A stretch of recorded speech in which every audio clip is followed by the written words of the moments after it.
All right, buckle up for a deep dive. This one's about Horace Van Vaultz Jr., and it's going to really make you think. Yeah, this one is really something. We're looking at his Wikipedia article today, and let me tell you, it is a wild ride. It's not just about catching a killer. Oh, no, not even close. It's about how technology just flipped the script decades after these crimes, you know?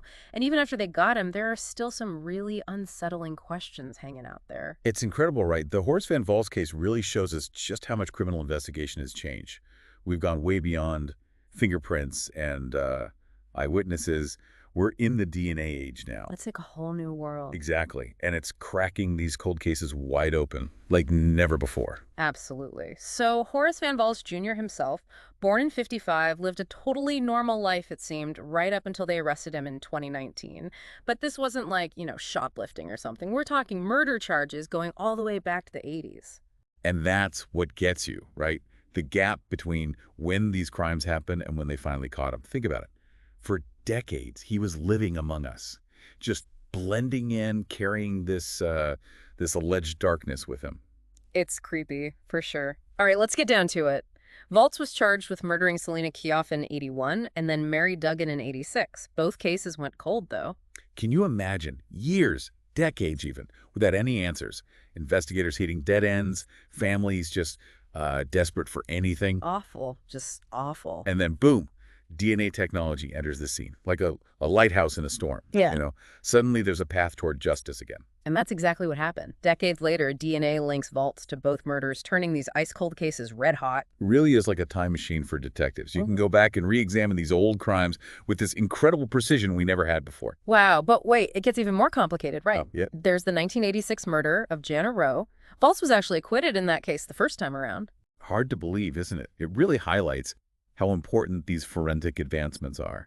Even though he was acquitted initially, later on, better DNA analysis came along, gave them irrefutable proof. So he ended up being convicted for that one, too. What a twist. Cleared of murder, and then years later, bam, guilty because of new DNA tech. Talk about a wake-up call for criminals who think they got away with something. It's a wild story. But it gets worse. When they searched his house in Bakersfield, they found a ton of photographs, pictures of young women, teenage girls. And that just throws a whole other wrench into things. Yeah. Makes you wonder, are any of these women connected to the murders? Are there more victims out there that we don't even know about?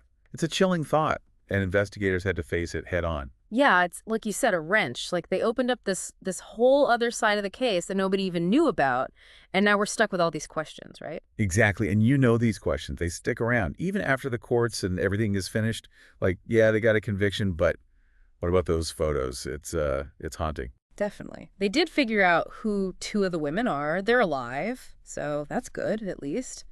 But it just makes the rest of it even weirder. Who are all these other people? And what happened? And it makes you think, right, what if some of these women are victims, but we just don't know it yet? That's got to weigh on the investigators, I bet. No kidding. And then there's the fact that Vaultz says he's innocent. Even after they found him guilty on 2 counts of first-degree murder, 2 life sentences, no parole, he's still saying he didn't do it. It's not unusual. You see it a lot with these really serious charges. People denying everything. It's probably psychological, like a way to cope with just how huge this all is. I guess. But if he's innocent, how do you explain all those pictures? I mean, come on. That's the thing that gets me. Right. That's the big question.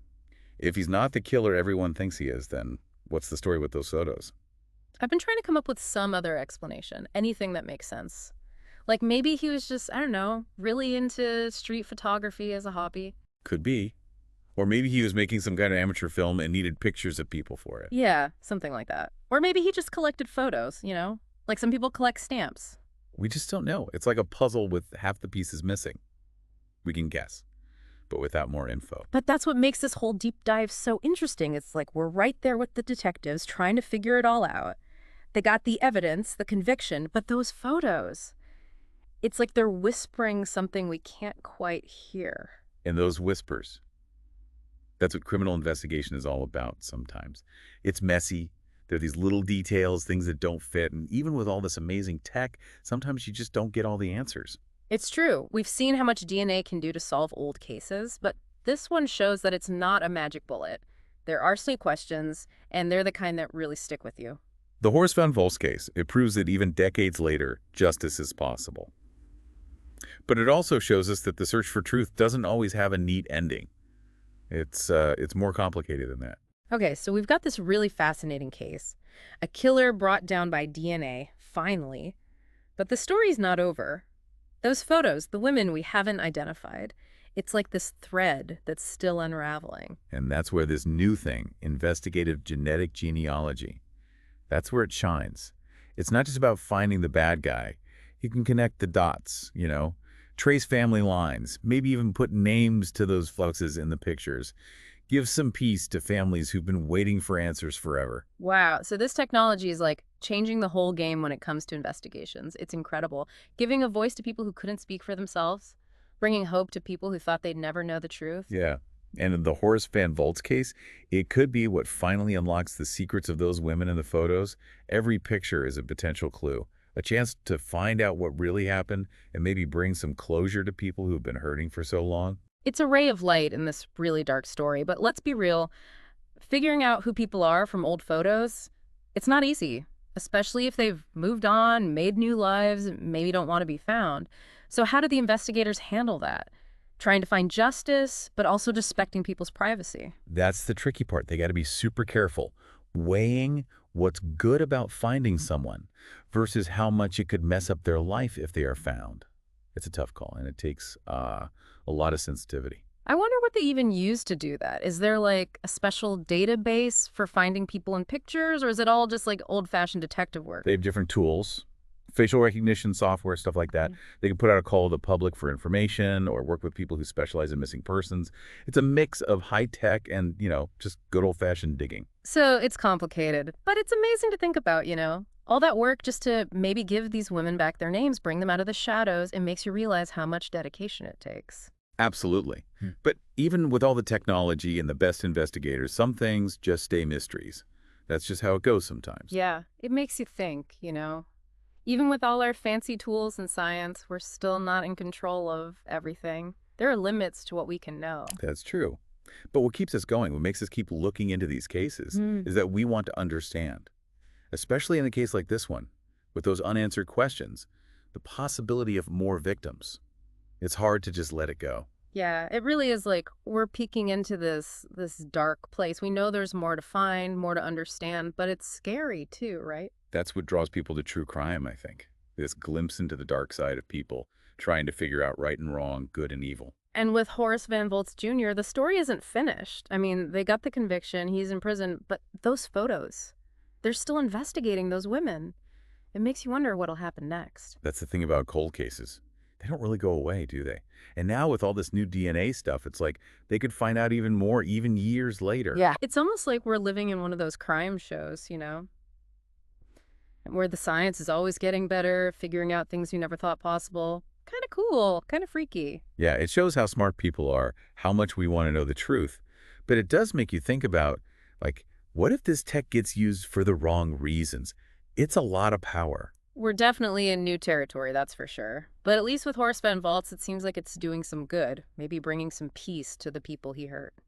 You think about those families, not knowing what happened to their daughters, sisters, whoever they are, years of wondering, maybe giving up hope. If this tech can give them answers, that's huge. It reminds you that justice doesn't always happen right away, but it's worth fighting for, even if it takes a long time. And that even in these awful cases, there can still be a little bit of good that comes out of it. The Horace Van Vaultz case, it shows us how much things have changed. We used to rely on fingerprints and eyewitnesses, then DNA blew everything wide open, and now we've got this genealogical stuff. It's crazy to think about, but it shows how far we've come in trying to get justice. Well, that's our deep dive for today. This case really got to me, I gotta say. The crimes, the fact that it took so long to catch him, and all those questions we still have. It's hard to forget about, right? How technology can help, but also how some things might always be a mystery. And those pictures, those women we still don't know. It's like a reminder that even when someone's in jail, there are still stories out there waiting to be told. The Horace Van Vaultz case reminds us that finding justice isn't always easy. And sometimes the answers we want are just beyond our reach, lost to time. It's heavy stuff, for sure, but it makes what we do even more important. Looking into these cases, asking the tough questions, and never giving up on the truth. And never giving up on the idea that even in the darkest places, the truth can come out eventually. That's a good note to end on. Thanks for listening, everybody. Until next time, keep thinking, keep asking those questions, and we'll see you on the next deep dive.